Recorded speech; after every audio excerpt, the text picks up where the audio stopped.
person beside you.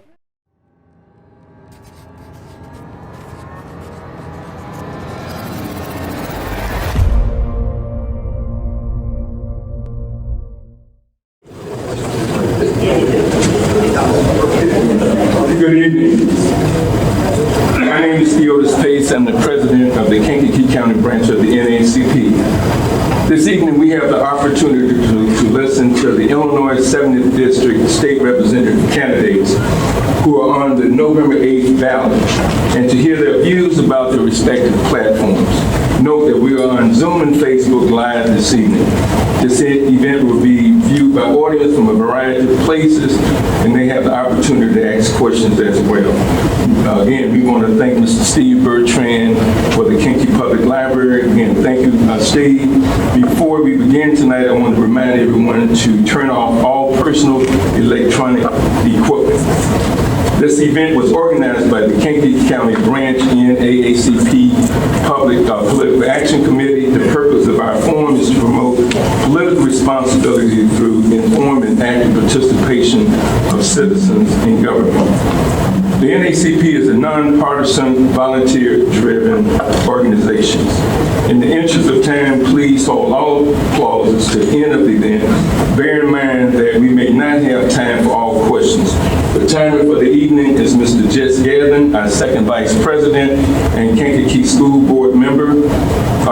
He will be holding up time cards, 1 minute left, yellow, meaning 30 seconds, and red, his time is up.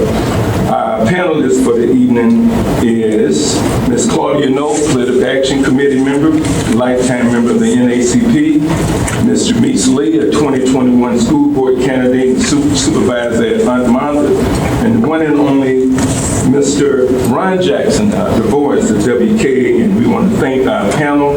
Our social media person for the evening is Ms. Ayanna Smith, and again, Representative Haas and Ms. Slone, we want to thank you for taking time out of your busy schedule. And Ms. Haas, you're going to start with a 3-minute opening statement followed by Ms. Slone. Good evening, and thank you to the Kankakee branch of the NAACP and all those involved in organizing this event. I'm pleased to be here tonight. I've had the pleasure of serving as your state representative for the past 2 years. Serving in this role has been absolutely rewarding, and I'm so grateful for the trust, confidence, and support this district has given me. As I've often stated, I chose to run for this office 2 years ago because of my deep commitment of service and advocacy for the district. Illinois is special to me, and I'm committed to leaving the state a better place and being a part of the solution to get it there. This is where I was born and raised, where I returned to after college and grad school, where my parents instilled in me the value of family, community, volunteerism, and equal opportunities for all. That's why my husband and I chose to raise our children right here in this district as well. I came from a family with deep roots in this area and a strong commitment to making it a better place to live. I learned by their example. I learned the value of hard work, volunteerism, and giving back to the community and to the people who live in it. It's based on this living example of watching my parents, who were exemplary role models, and their passion for service to others. I also live by this example, which is demonstrated in my long track record that exhibits my commitments to serving and helping advance issues to better our community and its citizens. I've spent the last 33 years serving our community as a social worker, focusing on those suffering from behavioral health issues who have limited financial resources and often don't have the ability to speak or advocate for themselves. I'm just as excited about that work today as I was when I first started. Helping reduce and eliminate health disparities for underserved populations and acting as a voice for those who may not be able to speak for themselves is uplifting and rewarding. Through my work as a social worker, I've also learned how the state policies positively and negatively impact the residents of our communities. I've been required to stretch the value of a dollar, balance budgets, and find common ground to get things done. The knowledge and skills that I have developed over the years serve me well in my role as a state representative and give me the tools to be a true citizen legislator. I'm proud to have introduced numerous bills that directly impact the district, namely the successful passage of House Bill 3404, which will bring affordable utility access to Hopkins Park in Pembroke Township. The filing of a package of public safety legislation to support law enforcement and deter crime, as well as a number of other pieces of legislation related to mental health, education, and development. I'm proud to have co-sponsored legislation to help provide much-needed relief to Illinois residents with reduced trailer fees, increased safety for human trafficking victims, and mental health resources to students on their IDs, and specialized online mental health resources for public safety professionals. Thank you. Ms. Slone. Good evening. My name is Erin Slone, and I am the Democratic candidate for the state representative of the 79th District. I want to thank the Kankakee County NAACP for hosting this evening's forum, as well as everyone in attendance and those who are viewing online. I don't see myself as a politician, but as a sincerely motivated and concerned community member. Growing up in Park Forest to a tight-knit family, the eldest daughter of an educator and a law enforcement officer, I was raised with the belief that we are all a part of a bigger story and should take an active role in empowering and improving the quality of life for all communities, regardless of their zip code, their race, socioeconomics, political affiliation, or who they love.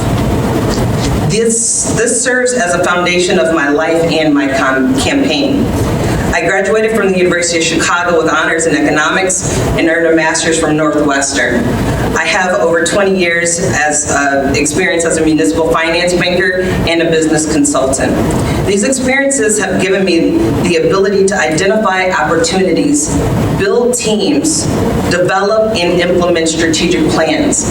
I currently serve as a trustee in the Village of Park Forest. I've personally knocked thousands of doors already throughout the 79th District because I wanted to hear firsthand the concerns of the residents.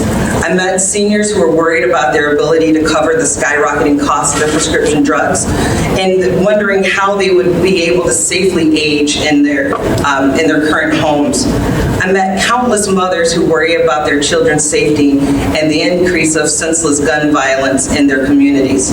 I met a number of young men who want nothing more than to earn a living wage with access to health care and benefits so they can support themselves and their families. I met women of all ages, of both political parties, who were absolutely outraged by the Supreme Court's decision to overturn Roe and strip them of their rights to make their own health care decisions. These ongoing conversations continue to fuel my desire to help those in need. Whenever faced with a challenge, one of my mentors always told me, "Don't tell me no, tell me how." He insisted that we approach every engagement, no matter how difficult the problem may seem, with an open mind, creativity, integrity, but most importantly, with an understanding that a solution is always possible. It may take time. It definitely will involve some innovation, cooperation, and persistence. That is the type of leader we need in the 79th District and in Springfield. That is my specialty. I look forward to answering the panel's questions. Thank you. Thank you. Ms. Lee, you have the first question. The questions to Ms. Slone. The area has seen increased drug overdoses and suicides. Will you support increased state funding for mental health? I most certainly would support an increase in mental health as well as access for families and law enforcement that they can have the life-saving drugs such as Narcan to combat any of the overdoses that we're encountering. One of the things that I must say, what I would like to bring to this office is the idea of collaboration across the district. Kankakee, the city of Kankakee took some interesting strides of going door to door door with law enforcement to, the areas where people were experiencing overdoses. I can only imagine us doing something similar across the district where we're all dealing with the same issue. It's important to note that in the last budget that was passed, there was over $200 million that was in there to support mental health funding. And my opponent did not support this budget, which is concerning to me when we talk about really looking out for the community. Ms. Jackie. Thank you. Can you repeat the question? The area has seen increased drug overdoses and suicides. Will you support increased state funding for mental health? I absolutely support increased mental health services. I've dedicated my life to mental health treatment to our community. In speaking about our budget, there's a variety of reasons why I did not support our budget, and I'm hoping we'll have a question about that later. Last year, we had 84% of our overdose deaths had fentanyl. We're seeing an increase in deaths by suicide as well as overdose. There were a number of mental health related bills that were passed this session. These pieces of legislation included access to coverage for mental health treatment and services, including specifically for public safety personnel and changes in insurance to help with access to cost of medications, expanded outreach for medications, as well as greater support to consumers and professionals. Workforce, expanding the behavioral health workforce. I proudly supported several pieces of legislation to increase this coverage and make these changes. Several pieces include creating a holistic mental health care for youth and care, strengthening the state's behavioral health workforce by allowing students or professionals who graduated that were clinical social workers to be able to process their licensure to be licensed social workers, fast tracking that to enhance our licensure workforce. Requiring medically necessary mental health care to be covered by insurance beginning the start of next year. It's a groundbreaking change because it will now require mental, emotional, and nervous substance use disorders to be covered by insurance. Starting the statewide 988 trust fund was another piece of legislation that I supported. I'm working across the aisle with Representative Ford to expand the Mental Health Early Action Campus Act. Thank you. Ms. Slone, you can rebuttal any questions, but actually our timer went over at the time. So if you want to add anything to the previous question, you may be able to. I would just add that funding for the 988 trust fund was also in that budget that Ms. Haas did not vote for. Thank you. Mr. Jackson, you have the next question and question to Representative Haas. For the past 2 decades or longer, Illinois residents have been moving out of state in such great numbers that we've lost federal representation. What needs to happen to stem the out-migration of residents and to convince others to move here? I think there's a lot of reasons why we're seeing declining population in Illinois.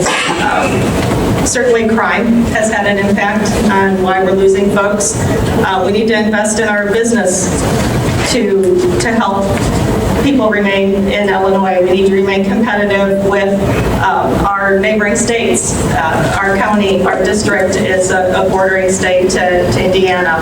We're losing residents who will move across the border because they can live and send their kids to school for less money.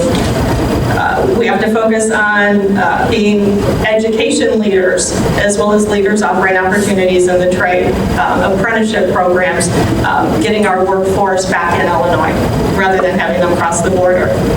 We need to build on public policies that will attract families that will not only allow them to live and work here, but lowering the taxes. We want our employees to not just work here, again, being a neighboring county bordering Indiana. Much of our workforce drives across the border to work here, but drives back home to our neighboring states because it's cheaper for them to live and send their kids to school there. We want our workforce to live where they work. Thank you. Ms. Slone. Can you please repeat the question? For the past 2 decades or longer, Illinois residents have been moving out of state in such great numbers that we've lost federal representation. What needs to happen to stem the outmigration of residents and convince others to move here? The loss of federal representation, it was documented that the census made an error and the numbers of people that moved out of Illinois was not correct. But when we talk about the how do we keep Illinois competitive? It does involve having a competitive economic development. When we talk about policies for green energy, for jobs, when we're looking for our investment in education, this is something, yes, you can move to the state of Indiana if you want to pay lower taxes, but you also get fewer services. You get fewer services when it comes to education, the quality of the schools. You get fewer services when you talk about the healthcare, as well as healthcare, mental health care, and services for seniors. Indiana is lagging. You can move across the border, but your right to choose is in question. When we're looking for making Illinois competitive, we need to make sure that it's a place that it works for everyone, not just for those that are in power, those that are in the know, but that the funding that we get for our counties, our cities, our states, our local governments are used in an equitable fashion that can work for everyone.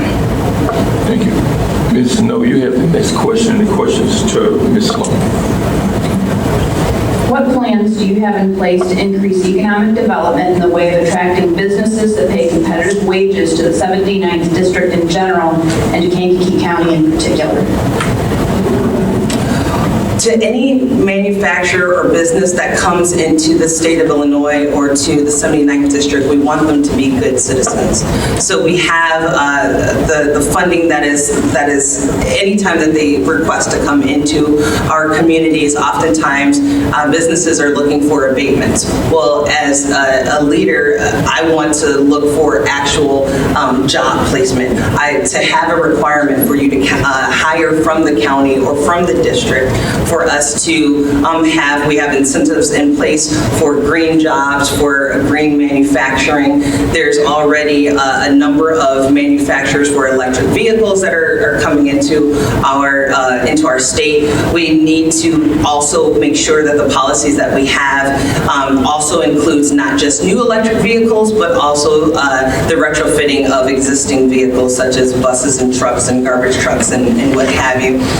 We want to have the ability for people to make and earn and thrive in their community, that they don't have to go to Chicago, but they can actually live here and earn a decent wage and proper housing. So we need to have a housing stock that is also supportive of those who are looking to locate to the community. We would also want to make sure that those businesses that come in are also paying their fair share of taxes. Ms. Hawk. Thank you. We all know that Illinois is a great place to work and live. That's why we're still here. We have a strong economic alliance right here that focuses on growth and development of business in cooperation with all sectors in our community. This includes business, government, education at all levels, community college, high school, secondary, and post-secondary. We have a fabulous career center.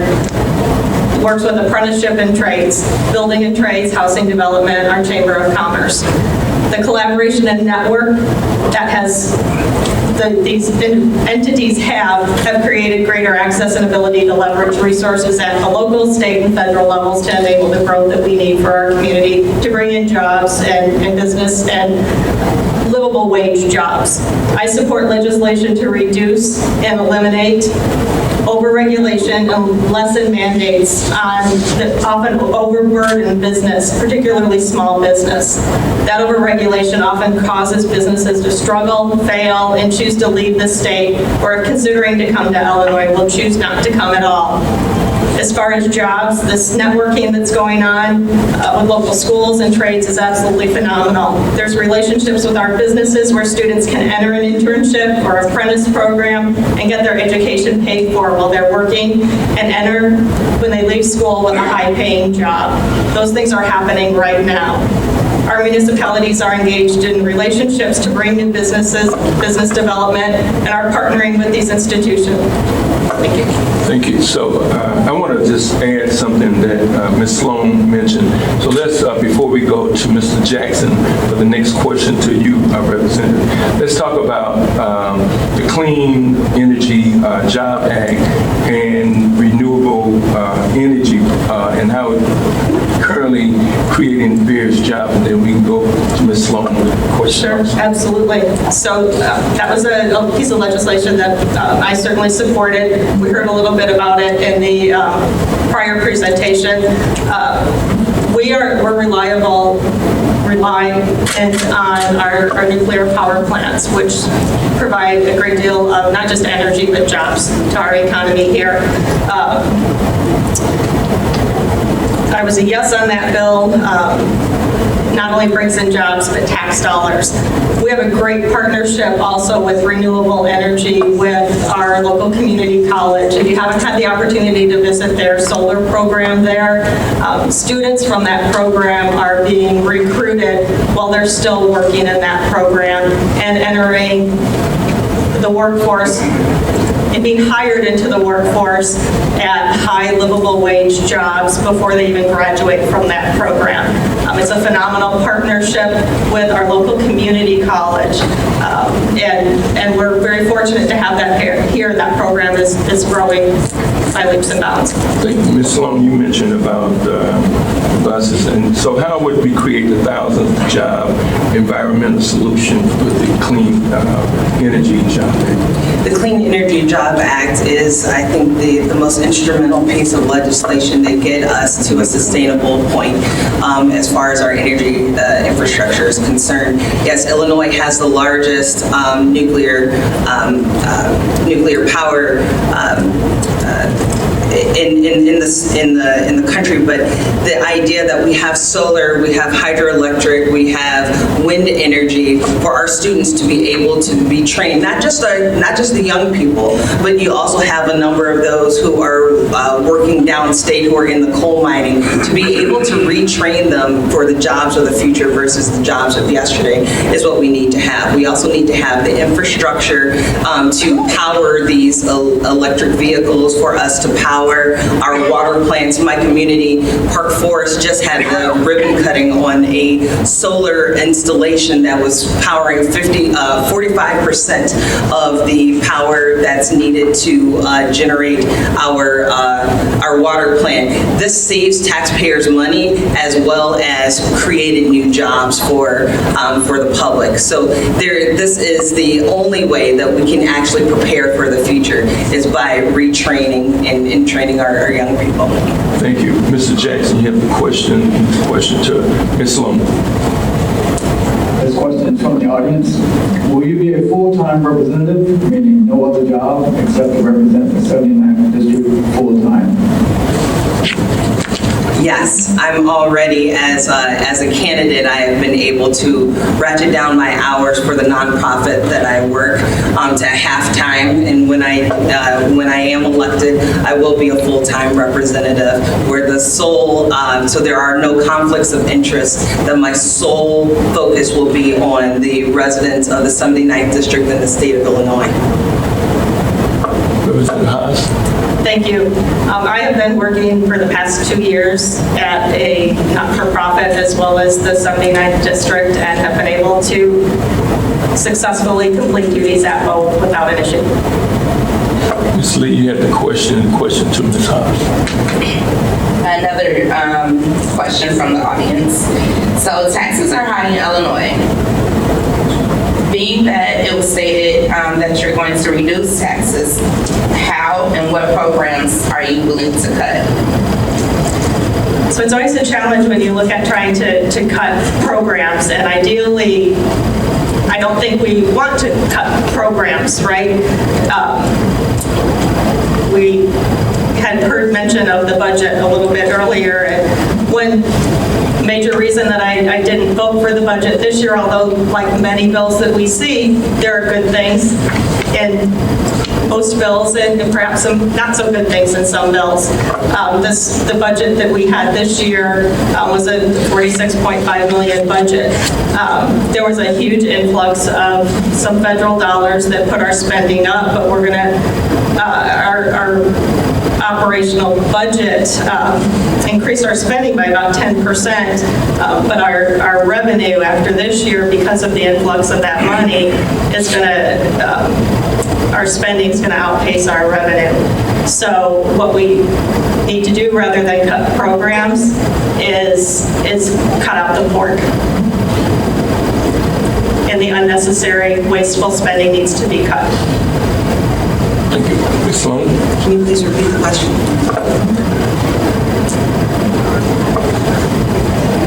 Illinois has some of the highest taxes in the country.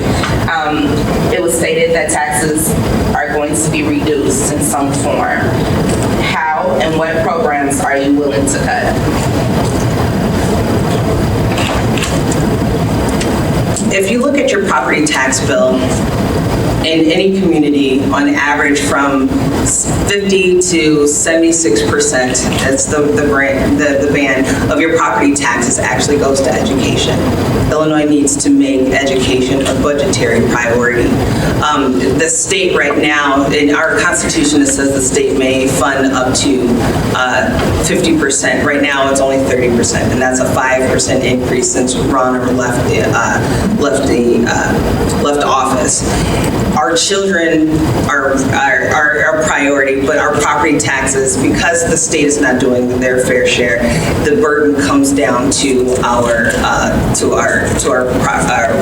property tax owners, our homeowners. I would say that, I would not be in support of cutting. We do have abilities to increase revenue. Everyone says yes, spending is increased, but we had for years we've cut funding for education, for our higher education system. We are behind on our reimbursements for healthcare. Our prison system is absolutely abysmal. We do have abilities to increase our revenue that we can take care of our most vulnerable populations. So I don't think we have to cut taxes. We can cut programs. We can increase the revenue sources. Mrs. Snow, you have the questions to Ms. Slone. We've had a few questions from the audience regarding the recent Supreme Court decision on Roe versus Wade, so hopefully this will cover it. Illinois is surrounded by states that have either made it illegal for women to access safe methods for the termination of a pregnancy or have severely restricted such access. How will you ensure that healthcare choices for women in Illinois remain as decisions made between them and their healthcare providers?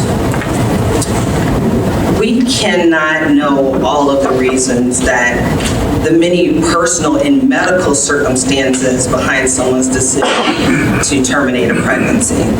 And every situation is different. I'm proud to say that I am endorsed by Planned Parenthood, Personal PAC, as well as the Illinois chapter of the National Organization of Women. The decision belongs solely with the woman and her medical provider, and no one else. It's not up to a politician. It's not up to a judge. But we need to, the politicians need to stay out of people's private lives and healthcare. It would be my absolute honor and mission to protect a woman's right to make any and all decisions about her health care. We don't have any regulations against for men and their health care. I believe we also need to protect the institutions that provide reproductive health care, as well as the medical providers who provide services that are beyond just abortion, but we talk about cancer screenings, STI screenings, and other, as well as contraceptions. I was really disturbed by the fact that Ms. Haas did not want to support any of the additional funding to process rape kits. I know someone who was raped and had an abortion because there was no way she was going to bring her rapist baby into this world. So we need to make sure that we stay out of women's business. Thank you. So the Supreme Court action didn't change anything in Illinois law. Illinois continues to have unrestricted access, and that won't change despite what's happening at the federal level. The only thing that really changed when it comes to these laws is parental PNA, and that's the rights of parents being denied notification through the recent repeal of the Parental Notification Act. The legislation pertains only to notification of patients in the case of a minor seeking an abortion, not parental consent. There's always been safeguards and protections in place for situations of abuse and access, to have access. And with those safeguards in place, parental notification should be restored, and that's in sync with most of what parents feel in Illinois. Any rebuttal? I have the question of, do you support a woman's right to choose? Ms. Haas. I'm pro-life. I do believe that there are exceptions to cases and, rape, incest, right, of life of the mother. Okay. Mr. Jackson, you had the next question to Ms. Haas. The 79th district is culturally, economically, racially, vocationally, geographically diverse. What qualifies you or gives you the confidence that you can represent such a diverse constituency? I think given my history of the work that I've done in the community, the work, certainly the different coalitions that I work with, the population that I work with at the mental health clinic, the work that I do with the crisis intervention team, the crisis response team with the NAACP, the very first bill that I brought to the floor to help a culturally diverse community in the district. I don't see that, where I look at any part of my community different than another. And that's the way that I've always worked as a professional in this community. That's the way that I've lived as a person in this community and raised my family. That's the way I was raised, and that's the way that I've served the community as your legislator. Ms. Slone? Thank you. As my experience as a municipal finance banker across working with city, states, and local governments across the country, when you talk about diversity of solutions, diversity of populations, of housing stock, of businesses that are in communities, I've seen it all, and I've probably had a hand on many of those projects and policies, as well as I've had a vast experience of working with professionals and building coalitions across the country, again, to get innovative policies and projects off the ground and funded. I am a trustee in the Village of Park Forest. I have very close relationships, not just with people in my village or in this county, the district, but across the state of Illinois, where we trade phone calls and share about the problems that we are dealing with in our respective communities and the solutions that we've been working towards. So I think that ability to not just stay home and to know what's going on here, but to know what's going on across the state and the country is something that is invaluable to the 79th district and constituents. Thank you. Ms. Lee, you have a question. It's to Ms. Slone. Do you feel that a person's criminal history should impact their ability to vote, go to college, attain affordable housing, or employment opportunities? No, I do not believe that someone's criminal background should prohibit them from reaching the American dream if they've paid their full debt to society. We're supposed to be in a community, in a country or a justice system where we talk about the rehabilitation of criminals. However, when they pay their debt and they come out, they are faced with continuous discrimination when it's coming to housing or what have you. someone is a productive citizen that is working their best to provide for their families in a legal and safe way, if this person is law-abiding once they're out of prison and they have learned their lessons and paid their debt, then I believe their full rights as a human being should be restored. And it starts with voting. Thankfully, we're in the state of Illinois where voting is still protected, but in other places of our country it's not. But I do believe that once you've paid your debt to society, your full rights should be reinstated. I also believe that all those rights should be reinstated once the debt has been paid. I actually believe that we should invest more in reentry programming so that when returning citizens come back to the communities from the jails, that they will have the skills that they need to re-enter their communities with the skills that are necessary to get a job, to find a location to live, and have the skills that they need so that they're successful when they return home, rather than risk the possibility of reincarceration. Thank you. Mrs. Snow, you have the question and question from Representative Haas. As we've seen the rollback of some federal protections for members of the LGBTQ plus community, what actions will you take to ensure that the state of Illinois prevents discrimination in the workplace, the provision of health care, and other civil liberties? I think that all of our citizens should be treated equally, so there shouldn't be any legislation that would cause discrimination either way. Trustee Slone. Thank you. I am endorsed by Equality Illinois, an organization that supports the full rights of the LGBTQ plus community. I have for a long time been a long-time advocate and friend to many people in the community, and they want the exact same things that all of us do, of having that life, liberty, and the ability to love who you want to love. I do not support anything to discriminate against anyone from that community or any community, but I would also want to invest more into some of the mental health. I've talked to a few people in the in Kankakee here that are transgender, that are in search of services to help them as they're transitioning, and they are met continuously with people that are of healthcare providers that are more of trying to I forgot the name, but the folks that are trying to convert them back into whatever they feel someone should be. But this is important that we invest in our youth, that they have a safe place and a safe community, that they can be who they are made by God.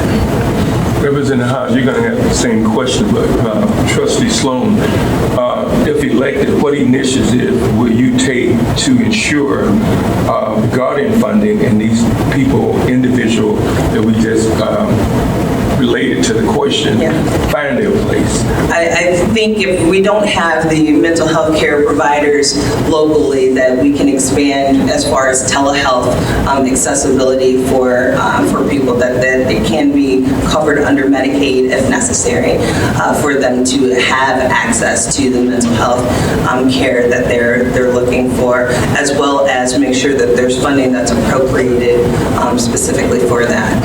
So Representative Haas, you have the question in the second. Sure. Thank you. The mental health care it's such a specialty care. It's a struggle to find. That's something that I struggle with for some of our clients that we work with in our clinic. Telehealth care is covered, so if we can locate those specialty providers, we will find that for folks who have that specialty need. So that is there and available. It's a matter of finding the specialty care providers that work with this particular clientele. So in mental health, we have a shortage in the workforce, and then when we're looking for a specialty type of provider on top of that, that compounds the issue. the workforce shortage is the challenge. So that piece, so how can, what initiative that you might put in place where these individuals can find their respect in the community, where they're not getting the type of resources? I know that there have been initiatives, particularly at the community college, where there have been groups, for support type of groups. And I think that, hopefully by doing that, we can pull some resources and help particular groups find the resources that they need. If we're talking about Medicaid type of services, we've got to find that specialty type of provider, because it can be billed if we can find that provider, whether it's face-to-face or telehealth. Again, it becomes a workforce issue. We need to build that workforce and train folks that are in the workforce that can work with particular specialties. So if it's that case, the money is there to do that. We need to perhaps put some grant programs together that can get these folks specialty trained. And I would certainly support that. So anything you would add? Yes, so there are programs that are looking to provide grants and scholarships to those who are in the nursing community or education. We should be able to do the same thing for folks who are interested in working with, in social work, as well as working with this particular clientele. A number of people have been able to access services through Cook County, places like Howard Brown. They are offering services to people. It's a trek for someone to come from Herscher, let's say, all the way up to to Lincoln Park in Chicago. So this is where telehealth would be helpful. Thank you. Mr. Jackson, you have the next question is to Representative Haas. What is your position on the Safety Act? And would you support repealing it for any reason? So it's a really lengthy and complicated bill, and the fact of the matter is there's some positives as well as some negatives with this act. Some of the really great things about this bill that have come out of it are the body cam issue. This provides protection on both sides for all folks involved. Decertification is another actually good thing that came out of this. None of us want bad cops, right? Enhanced training is another good thing about this as well. These are all examples of enhanced accountability, which is another really good thing that came out of this bill. The benefit when we have the best police forces, the best trained forces, are wonderful things when we put these things together, but we need to recruit the best. And one of the things that's hurting us in doing that is some of the negative things from this bill. This bill was really rushed through the General Assembly, and there are a lot of new loopholes and negative ramifications from that. It was written fairly poorly. There's a lot of inconsistencies, which often lead to the disproportionate results in enforcement of the bill.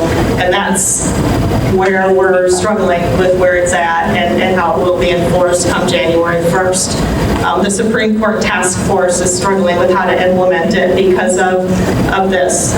For example, there are many issues that aren't defined, such as doesn't say if it's retroactive for those who are incarcerated now for their release.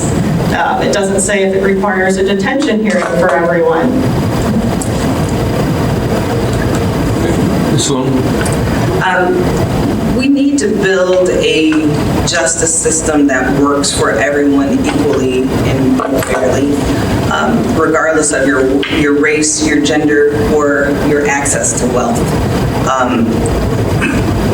The Safety Act, it began the much needed conversation about criminal justice reform. I come from a long line of law enforcement officers, and they were the first people to tell me, Erin, if you are pulled over as a black woman, you need to be prepared for X, Y, and Z. That's not a conversation that is had with others of my peers. We need a system where you don't have to have the talk. So no, was the Safety Act perfect? Absolutely not. But the status quo of what existed before, we can't go back to that. So there would be needs for some of the inconsistencies that Representative Haas is talking about. Those are things that can be repaired in the trailer bills, but it takes both sides of the aisle, as well as all the stakeholders from law enforcement and victim advocacy groups, to work together to actually get some of real substantive and transformative change to our criminal justice system. We have 9 states across the country, from California to Kentucky, Nebraska, New Mexico, New York, that are looking at reforming criminal justice, as well as the cashless bail system. We're not alone in this, but we can, if we work together, make some improvements. So if elected, what would be some of the initiatives and I'm already aware that Representative Haas is addressing some of the trailer bill. So if he's elected, how would you come up with other initiatives to address this between now and we know what's going to happen in January? Do we know what's going to happen in January? Right. So one of the things that I think we need to really talk about and revisit beyond just the definitions within the bill is the timing and of when things are implemented. For instance, the use of body cameras, a couple of years ago, law enforcement was against it. Now we understand the importance of having a document of what actually occurred, and so we know when it comes for the public liability if there's any danger or loss of life. But we need to look into how do we fund that. There are requirements for all police officers to have the body-worn cameras, that there needs to be a way to catalog all of the data, as well as have it set up so that it's reviewed on the regular basis. That's something that I think in theory is very good, but we're also dealing with some law enforcement agencies that don't have the same funding as, say, a Chicago or a Cook County, where we need to perhaps give them additional time and resources to make that a reality. That's just one example that we would have there. There's also talk of an additional 30 days for the state's attorney to bring a case. Yeah, what is the 30 days got for you? That's yet to be seen, but there are a number of things that can be done. Thank you. So Representative Haas, what are some of those trailer bills and other initiatives that we're trying to address, again, before January come around? And you mentioned earlier regarding response team and other initiatives. So how can we put a button in this? Sure. So there is discussion about a trailer bill now. What that will exactly entail, I'm frankly not 100% certain. The work groups that have been developed to address these are partisan work groups, so our caucus has not been involved in those. But from what I'm hearing, there are discussions about cash bail and what that will look like coming January 1. Some legislation that I had filed that I'm hoping might be rolled into that, or the speedy trial issue that had in the Safety Act gone from 120 days to 90 days. I had filed legislation to put it back to 120 days. I know that we've heard our state's attorney discuss on numerous occasions that in order to just get evidence back in 90 days is impossible. To be able to present a trial in 90 days is not going to be possible. You had mentioned some of the things that we're doing here locally.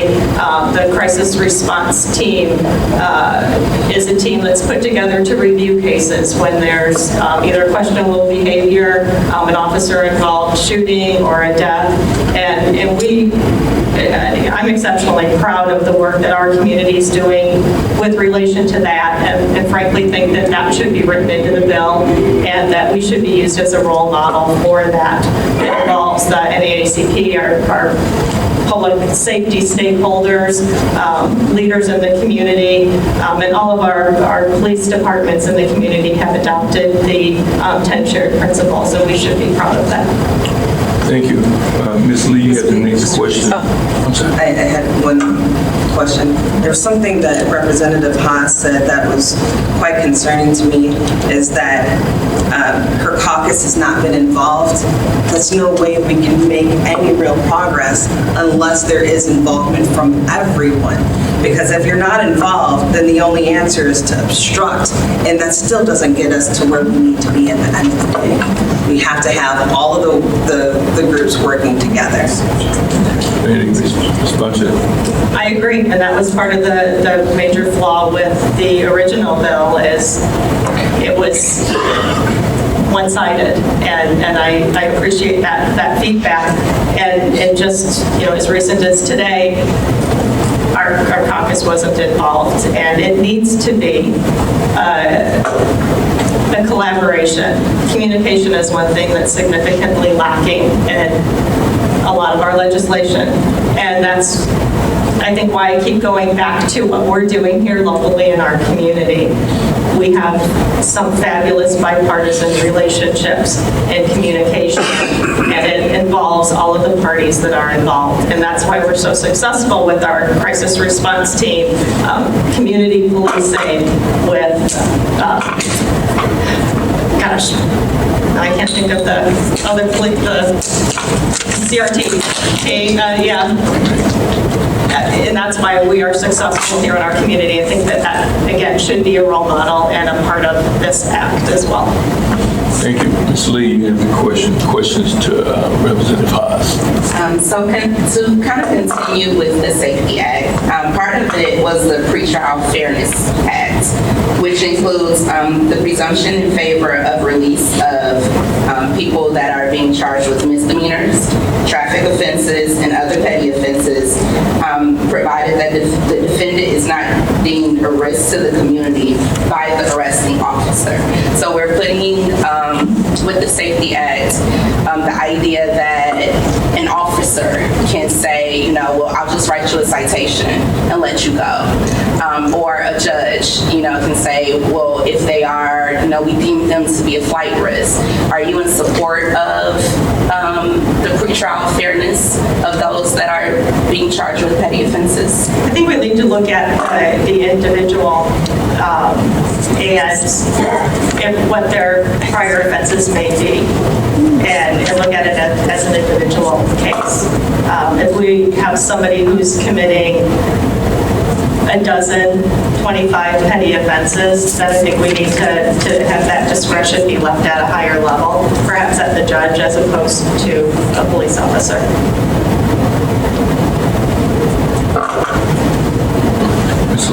The system as it stands right now is not fair. It's not equitable. We have a number of people who have actually committed some pretty serious violent offenses, and they are entitled to bail, and they are walking out in the street amongst us. This, with the cashless bail system, it makes room for those who have been arrested or charged with petty offenses. It gives them the ability to go home in their own reconnaissance, while the judge has the discretion to deem who is a danger to the community. That's how our federal system works, and it has been working pretty well for that. We have to think of this when you have let's say you have a young mother who has shoplifted diapers from Walmart. Is she now to sit in the jail because she can't afford a $300 bail? She already couldn't afford the $30 diapers, so now she sits in the jail. That's the way our system is set up right now, right here, right now. That at that time she could lose her child, she could lose her job, she could lose her ability to for her housing. We need to make this fair and equitable. And just because you have cash does not mean you should get away with crimes. The reason for my response to that was twofold, actually. we had an incident in our community where we had 2 police officers shot. One of the alleged offenders to that was an individual who was a habitual misdemeanant. And that person was on the street and had a history of half a dozen or more misdemeanors. And if a judge had had discretion to detain that person, we would have 2 healthy police officers still on our street doing their job. And to the mother who might have gotten arrested for shoplifting, she would not continue to, even as it is today, continue to be held in jail with the system that it is today. Folks are given credit for days served, so at most she might be detained for 3 days. Anything else? You want to add? Yes, thank you. I have a number of friends who are public defenders across the state of Illinois. And one case that stood out to me was a woman who has mental illness, was in a violent domestic situation, and her abuser, he had cash, he posted cash. He got, somehow, she fought back and she was charged with a violent, with battery. He had cash to get on bail. She didn't. This woman who had been documented as a victim has been in the county jail system for over a year as they're trying to bring the case against her. There are so many things here that we're dealing with, but it's someone who's a habitual misdemeanor, if they did not have a history of committing a violent offense or a crime with a gun, no one would have known that would have happened, not even any arresting officer until that had happened. That was an unfortunate mistake, unfortunate situation, but we can't politicize the tragic death of police officers to fit the narrative that is being thrown around for partisan rhetoric. Before we go to Mrs. No, there's a really hot button topic in the city of Kankakee, and that's home rule. So if elected and with the state representative, how can you influence, participate to assist the city of Kankakee with home rule attention? To me? Yes. So my community of Park Forest, we have a population of just under 22,000. We are a home rule community. I am in support of home rule. It gives the ability of, many people want to say, oh, you can raise whatever taxes. It's not about just taxes, but it's about putting forth any ordinances that are needed for you to govern your city or your community effectively. I would be more than happy. I've actually talked to a number of city council members. I've also connected them with other communities in the state of Illinois who have just gone through the process or are currently going through the process of trying to attain home rule, to talk about the best practices, to explain the benefits of home rule and some of the challenges. So I've already been out there in support of it and having these discussions at doors as I'm knocking them. Representative Haas. Again, I think that having that autonomy as a city is a wonderful thing, and I would support the mayor in his efforts and his efforts as well to have the census numbers recounted. I think that the census numbers were grossly undercounted in this area, and he would probably be successful in that as well. Mrs. Snow, you had the question to Representative Haas. Going back to public safety for a minute, we've seen over the years the negative outcomes in cities across America due to strained relationships between local law enforcement and impoverished neighborhoods and communities of color. In the role of 79th Congressional Representative, how would you foster improved relationships between law enforcement and the community? I'm going to go back to the things that I mentioned earlier that our community is already doing. Our community policing programs are doing wonderful outreach with connecting our citizens with law enforcement. I think our NAACP is doing a fabulous job with the crisis response team and the education that they're doing with the community when an incident happens, with the training they're doing with that team, and the reviews that they're doing when incidences happen, and the transparency that they're giving when things happen, and the transparency with the community as well, is building that trust with the residents and with between police and the residents as well. Law enforcement's willingness to participate in the 10-shirt principles and engaging in the 8 can't wait policies are building that trust as well with the community. So I think that, again, we're a role model in those activities, and we're building on those and need to continue. Can you repeat the question, please? We've seen over the years the negative outcomes in cities across America due to strained relationships between local law enforcement and impoverished neighborhoods and communities of color. In the role of 79th Congressional Representative, how would you foster improved relationships between law enforcement and the community? In order for us to combat crime, we have to rebuild the trust between the police officers and the community that they serve. But that word "serve" has to be there. In impoverished communities and communities of color, oftentimes you have the feeling of being occupied by a military force. We need to have that trust that if I come to you as a concerned resident, that I'm not being treated poorly or mishandled the cases. We need to make sure that there is that trust. So what I would like to do as a 79th representative is to actually build a coalition of law enforcement from across the district that we can sit down together with. I think the best in class when it comes to law enforcement is the Illinois State Police, and that we actually have not just them at the table, but we have communities that are community members that can share their experiences. You know, I hear about a lot of things that are going on here in Kankakee, and those are positive things. However, being at the doors, the residents have a very different experience and a very different understanding of the police department, and that's something that we need to work on and to improve. It comes down to not only having the respect for one another, but having proper training when it comes to dealing with mental health issues, with some of the issues as far as social work is concerned, but that it's one of serving and not occupying. Thank you. Mr. Jackson, you have a question to Trustee Slone. Do you support school choice with public education funds following students to the schools or services that best fit their needs? I am the daughter of a public educator. I do not support the voucher system.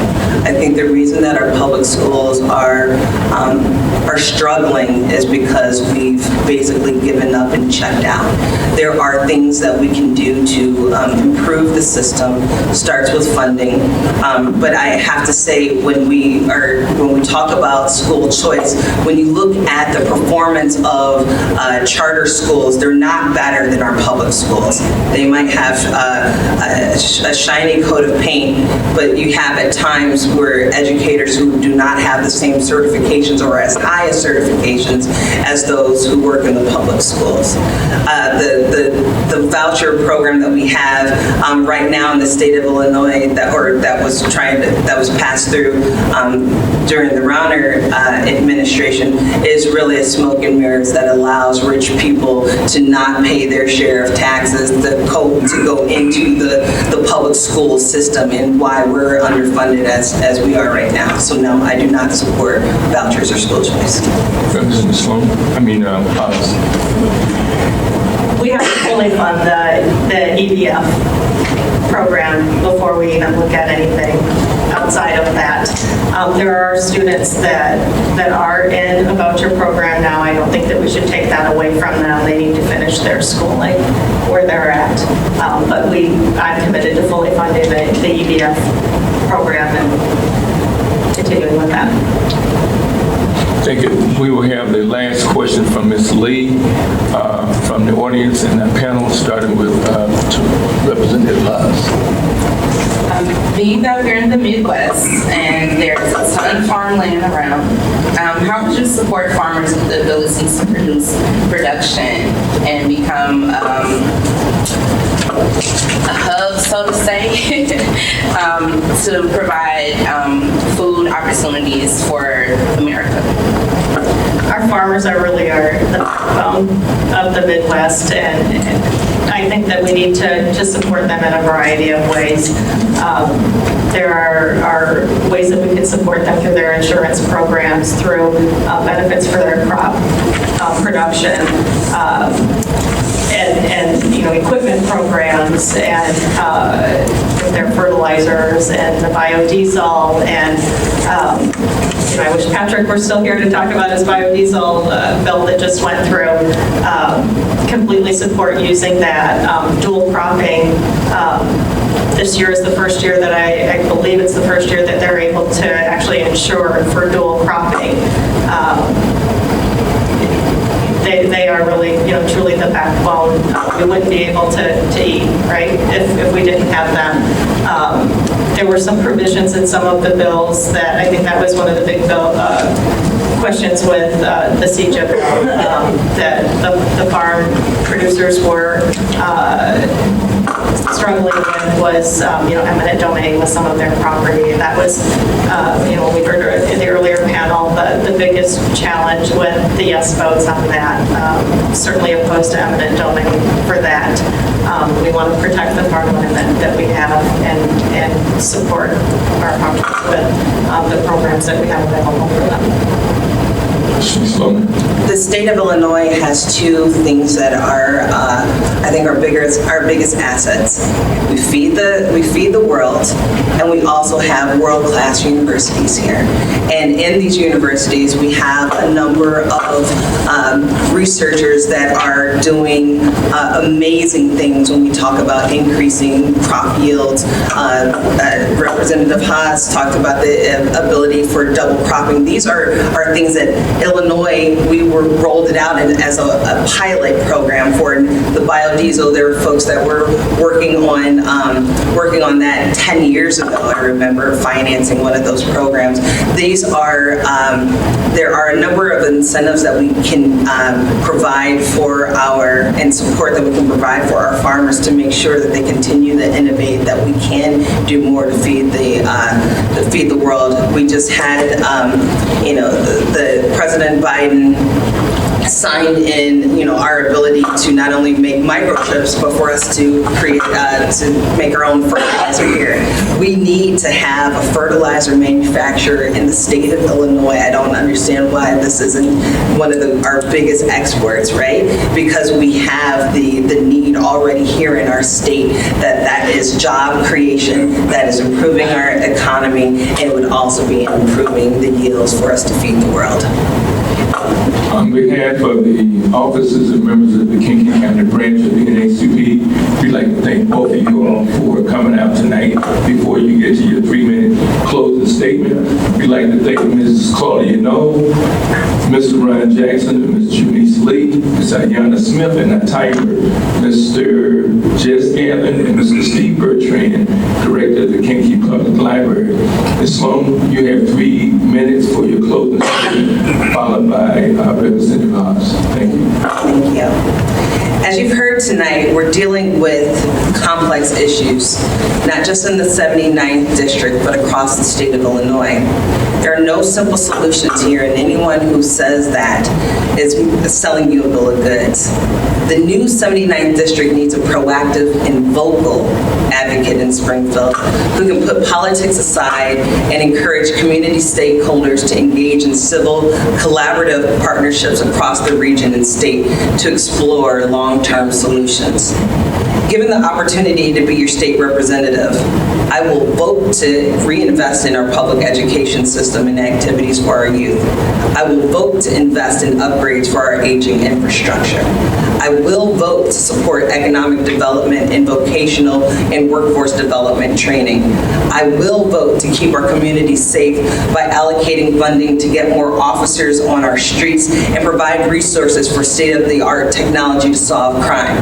I will vote to lower the cost of health care and expand access to mental health care. I will vote to protect women. I invite you to visit my website, voteslone.com, to learn more about me, what I stand for, and what I would like to accomplish in the future. I'm proudly endorsed by a number of organizations and local leaders, including Senator Dick Durbin, Planned Parenthood of Illinois, Illinois Federation of Teachers, Equality Illinois, and Robin Kelly. It would be an honor to serve you, and I look forward to engaging with you in the future. I, Erin Slone, hope to earn your vote on November 8th. Thank you and good night. Thank you, Representative Hobbs. Thank you to the Kankakee branch of the NAACP and those involved in organizing this event. Thank you to the moderators and everyone who submitted questions. Thank you to Ms. Slone for participating in tonight's event. As you've heard me say this evening, I'm a native of Kankakee County and a 33-year social worker, the CEO of a nonprofit who spent most of my career as a working mother and have been actively involved in the community on a number of boards, networks, and coalitions focusing on making this a better place to live. Because of this, I have a pretty good understanding of the everyday challenges, issues, and opportunities in the 79th District. I'm passionate about helping people and am more than willing to roll up my sleeves to get the job done. My career as a social worker has been focused on helping underserved populations and advocating for those who cannot speak for themselves. This is carried over into my role as your state representative as a true citizen legislator. I have brought with me to Springfield the relationships that I have built with the folks here at the local level to the district so that the district has a voice at the table. With me, what you see is kind of what you get. I'm a pretty no-nonsense kind of person. I'm open and honest, and if I don't have an answer to you, I'm not going to lie. I'll tell you that I don't know, and I'll get it. I live by my reputation of integrity, trust, compassion, and as an ethical person and leader. I don't just speak to hear myself talk. I don't make those kind of empty promises. I'm someone who's committed their life to making this a better place for you, your family, and the next generation. I'm proud of what I've accomplished in Springfield over the past 2 years, and I'm committed to working hard to get the job done, and that's why I'm asking for your vote again in November. As your state representative, I have a proven track record of helping advance key issues in Springfield for the betterment of our community, and will continue to lean into our most pressing issues locally as we face here to move the ball forward in the State House. When considering your choices in November, I ask you to choose the person who has committed their life to making this a better place for you, your family, and the next generation. I'm Jackie Haas, your current state representative, and I thank you and the community for your support. Again, we want to thank both of you for taking time out of your busy schedule to attend our forum, and to our audience and those individuals that are on social media. The NAACP clearly understands that freedom and liberty and democracy is on the ballot, and we have to make sure our voices are heard on November the 8th. So we're asking everyone to go out and vote on November the 8th for your respective candidates of your choice. Thank you, and thank everyone for attending tonight's forum. Thank you again.